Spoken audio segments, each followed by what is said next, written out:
Info merujuk pada nama tabel diikuti dengan nama file yang akan diisi atau diisikan data bentuk. Untuk data minus isi data isi file.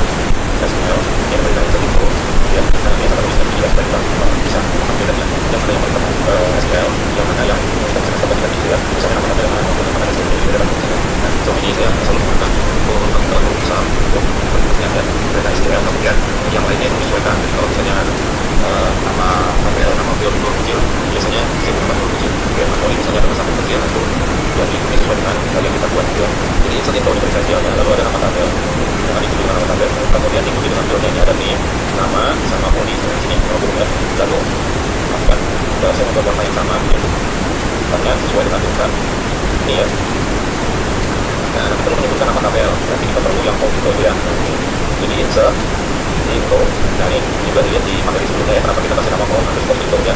Nanti silahkan dilihat tadi alasannya kenapa ini seperti itu. Jadi kalau kita lihat tadi ada menyebutkan nama tabel, nanti data yang ditambahkan itu perlunya array. Kita lihat nanti materi yang terakhir dan apa namanya kode yang sudah dibuat sebelumnya silahkan disambung lagi, ada sedikit method baru sampai pakai insert.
Dia punya satu buah parameter namanya data ya, kemudian dalamnya ini hanya sebagai get saja ya, sebagai set ya, antara setter dan getter ini sebagai setternya. Jadi di data itu di properti kita ada data, jadi isikan dengan data yang dari parameter method insert, lalu di return listnya untuk bisa menjalankan method chaining ya. Nah data ini ya berbentuk array. Nah, array yang memiliki nama setiap datanya, jadi ada satu name datanya di sebelahnya gitu ya, ada lagi nama datanya, lalu datanya, begitu juga dengan prodi dan seterusnya. Nah ini dituliskan nanti pada saat nambah data, yang nama masing-masing array ini disamakan dengan nama field yang ada di tabelnya, seperti itu ya. Sedangkan yang isi datanya ini kan bebas ya, nggak masalah yang ini, tapi yang ini yang penting disamakan supaya mudah dalam proses kita memasukkan datanya nanti. Oke, seperti itu. Nanti kita balik lagi ke sini ya. Nah kita perlu memisahkan tadi, kita perlu bantuan dua buah metode setidaknya. Yang pertama untuk mengambil Memisahkan field dan data array pada parameter method yaitu insert perlu dipisahkan dari nama datanya untuk nanti digunakan dalam proses menambahkan data. Perlu dua buah metode yaitu getFields untuk mengambil nama fields dan getEntries untuk mengambil isi datanya.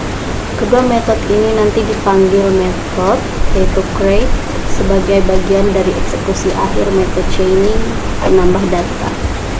Fieldnya tadi makanya disarankan. Nah, lagi ke sini ya.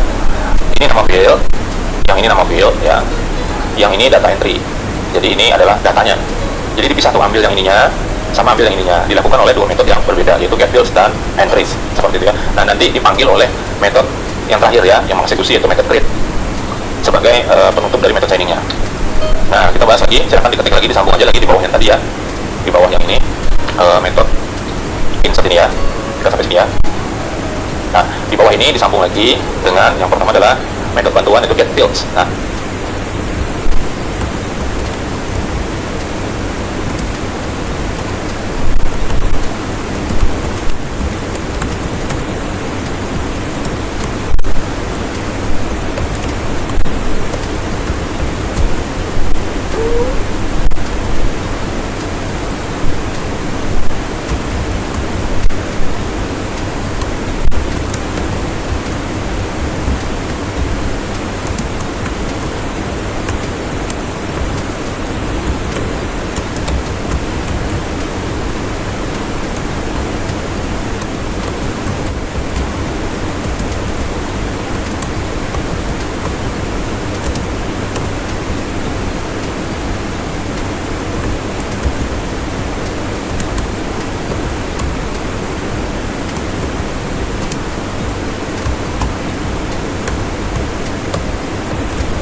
Nah, ini private, tipenya private. Itu name. Yang kedua tadi, ya. Lanjut ya, silakan ditanya. Ini sama private juga, karena nanti diaksesnya lewat function yang ada di dalamnya, tidak bisa diakses dari luar. Yaitu namanya get entries, sama dia baca data juga. Nah, sama dengan yang tadi, silakan diketik juga sampai selesai ini. Kita kasih nama entries dulu, kemudian di for each pakai K untuk key-nya, kemudian data.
Sama dengan tadi, klik satu di dalam nih. Nah, ini menunjukkan bahwa C001 ya koma angka string ya, karena petik Muhammad Darban koma sistem info ini entries metode yang manggil metode this get fields this tab fields-nya kalau ada yang salah dari sayanya nanti kita koreksi ketika kita masuk ke project ya. Oke. Nah, sekarang metode create-nya. Ini yang eksekusi terakhir ya. Ini public karena langsung diakses dari objek. Create tanpa parameter. Nah, di sini fields-nya langsung diambil dari this metode yang manggil metode this get fields, this data. Jadi ngambil dari eksekusinya get fields itu lewat sini. Tadi kan buat bantuan. Nah, itu kita buat sudah, datanya kan otomatis masuk nih. Ya seperti ini. Lalu diproses seperti itu, hasilnya kan di return dari return fields. Jadi field ini sudah berisi nama-nama field tanpa tanda koma di belakangnya ya. Sama dengan entries. Ya, ini memanggil juga this get entries karena dia private tadi. L-nya ya intinya ya eksekusi. Jadi perintahnya yang insert into itu dilaksanakan sehingga data ini dimasukkan ke dalam target. Kalau eksekusi terakhir tadi ya, method create tadi ada eksekusi di sini. Nah, ini sudah dengan akses modifiernya private ini ya. Nah, ini yang sambungannya. Kemudian ditambah lagi dengan metode bantuan get entries yang juga akses modifiernya adalah private. Lalu yang terakhir diperhatikan nomor barisnya ya, disambungkan aja dengan yang sebelumnya untuk read data kemarin. Nah, silahkan dilanjutkan lagi dengan function create. Nah, ini dan ditambah lagi dengan metode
Oke, saya lanjutkan ke bagian yang ke-20, yaitu untuk pembuatan kelas DML, melanjutkan kelas DML, yaitu untuk update data.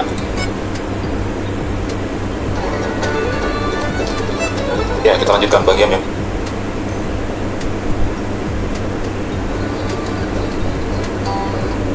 kita akan melanjutkan ke materi yang ke-20, yaitu metode chaining mengupdate data di kelas DML. Ya, bagian yang ke-20 kita melanjutkan pembuatan kelas DML di data. Nah, konsepnya seperti apa? Nama tabel, kemudian set. Nah, Konsep update data, kata kunci perintah yang umum digunakan dalam mengubah data pada tabel di database, yaitu ada 3. Yang pertama ada update, biasanya diikuti dalam nama tabel. Yang kedua ada set, berisi field dan isi datanya. Yang ketiga ada where, berisi kata kunci atau kode tertentu sebagai rujukan data mana yang akan terdampak. ini set ini sudah berisi, yaitu kita menggunakan where ini untuk mendapatkan perubahan pada data yang sifatnya spesifik saja.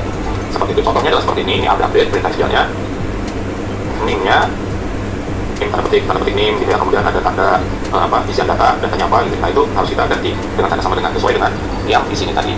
Kan kalau aslinya di array itu kan nama, tanda petik ini ya nama, terus ini kan seperti ini ya. Nah, isinya apa gitu kan ya. Nah, itu harus kita sesuaikan supaya bisa jadi seperti ini, seperti perintah yang ada di sini.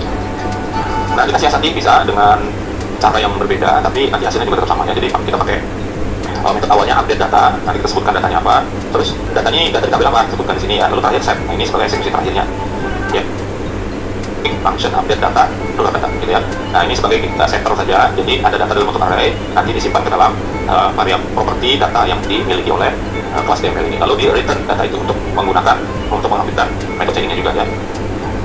Isi datanya yang ada di sini ini harus sama juga dengan yang di insert ya, di metode insert itu, bahwa kita menggunakan array yang ada metode namanya, mohon maaf ya,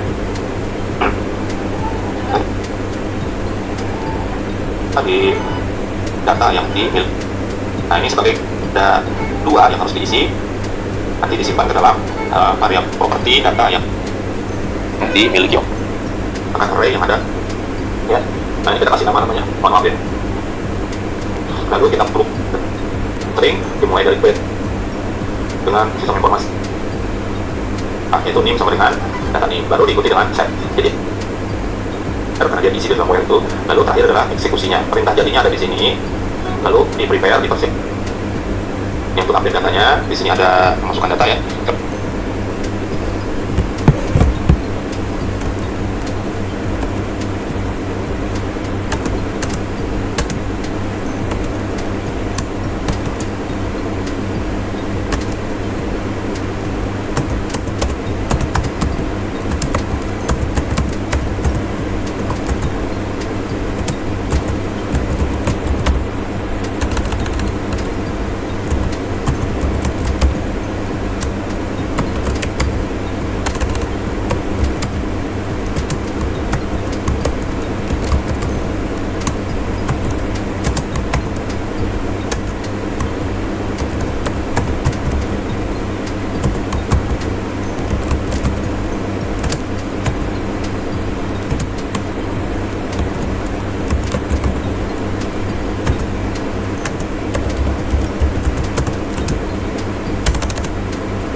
nanti silahkan dipersiapkan sebaik-baiknya ya. Saya pengen DML-nya. Delete data. Nah, cara menghapusnya seperti apa? Ini simple saja ya. Jadi tidak terlalu lama untuk bagian ke-21 ini. Yuk ikutan Cobain Fanta Mixperience versi kalian. ikutan sebelum 16 Maret 2025. Baik, sekarang kita akan lanjut ke materi 21, yaitu kelas DML delete data menggunakan metode chaining di kelas DML.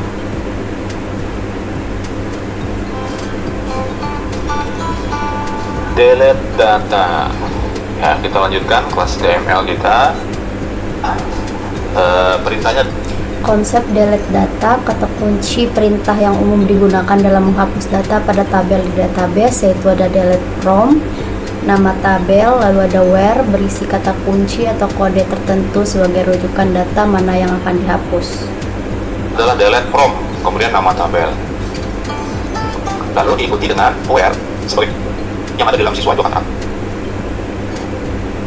dan yang mau dihapus itu di tabel apa, masukkan di sini nanti nama tabelnya. Lalu where ini sebagai syaratnya, syarat menghapus data mana yang mau dihapus. Terakhir eksekusi method chaining menggunakan perintah del. Saya mau menggunakan perintah del itu kalau bisa ya, karena del itu sudah digunakan oleh PHP, juga oleh SQL-nya ya. Jadi saya gunakan del saja terakhirnya. Oke, seperti apa? Ini untuk tadi yang saya katakan tidak ada isinya ya. Jadi ini hanya sebagai pembuka method chaining aja ya. Ya, karena kalau kita langsung menggunakan from tadi ya. Jadi harus ada dulu di depan itu delete data kayak gitu ya. Dan where-nya itu sudah kita bahas, kita nggak perlu lagi buatkan dengan nama tabel SQL dan ada setelah execute sebelum kedua metode. Ini bentuknya juga seperti ini ya.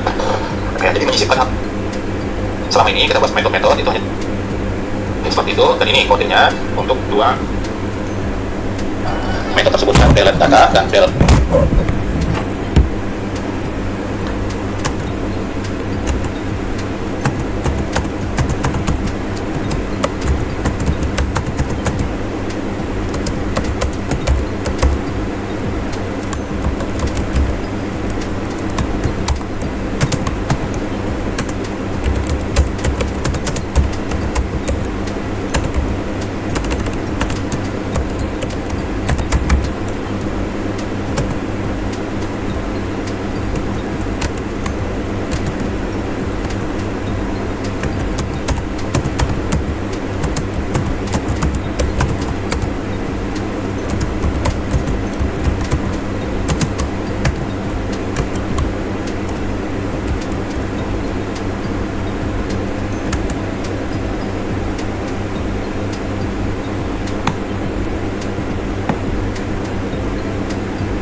Ada pun yang from itu, dan boleh perhatikan bagian terakhir ini 114 ini adalah tutup dari kelas. Ingat, selama ini kita bahas metode-metode itu hanya sampai di sini ya. Nah, ini satu buah metode, di bentuknya juga seperti ini ya.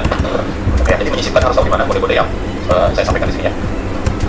Oke, saya kira itu sederhana aja ya untuk proses ini. Nah, semuanya ini nanti mulai dari koneksi, kemudian data proses DML ini, semua perintahnya itu kan ada 4 sebenarnya. Intinya adalah karena kita memang mengkhususkan itu untuk proses DML ya, data manipulation language, maka isinya adalah tidak jauh dari 4 itu, yaitu membaca data, menambah data, mengedit dan menghapus. Membaca data itu dalam arti memilih data untuk menampilkan data itu dalam segala bentuknya, misalnya read, update, dan Kita tidak perlu bikin untuk setiap tabel. Ketika kita akan menghapus ke sini yang warna pink konsepnya. Ketika kita akan menghapus di tabel siswa misalnya, ya kita tinggal sebutkan tabel siswa di sini apa yang sebagai kata kunci menghapusnya apa. Kalau ternyata dari tabel mata kuliah misalnya, kita sebutkan ya mata kuliah, terus kode mata kuliahnya apa yang mau dihapuskan gitu ya. Nah, dosen misalnya sama dari tabel dosen, kemudian apa kuncinya sebagai penghapus dosen itu. Perintahnya tetap sama, dari data. Oke, kalau ada pertanyaan silakan ya.